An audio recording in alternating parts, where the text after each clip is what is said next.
Hey guys, today I'm going to be showing you a tutorial on how to make some epic projectiles in Scratch. Let's get right into it. First, you're going to make a sprite. That's going to be the object shooting the projectiles. This sprite can be moving if you want. I made it move left and right. If you want to do that too, you can follow these commands right here. Right now, you want to make the projectile. I just made a simple line as the array. You're going to want to add the start. You want to hide the array as soon as it starts, since we're going to be making clones. And to do that, we go into when key is pressed. When the spacebar key is pressed, you want to create clone of myself. Now we're going to add controls for what the clone does. So when I start as a clone, first of all, we're going to make it show.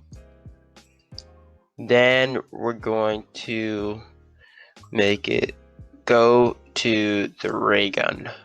Select ray gun here. Now we want to make it always be pointing in the direction of the ray gun. So to do that, we're going to go into point in direction, go to sensing, and add this bubble command into that little circle there, and change this to ray gun and change this to direction. So this makes it so if the ray gun's pointing left or right, it will shoot in that direction. Now, to make sure these projectiles don't sit on the edge of the screen like this, see it's right there, you're going to want to add a if then under the move.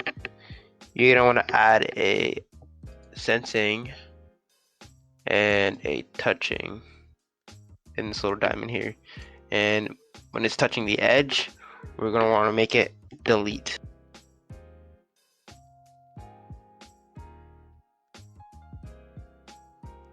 Delete this clone. Just like that, you should have a working ray gun. Like and subscribe for more.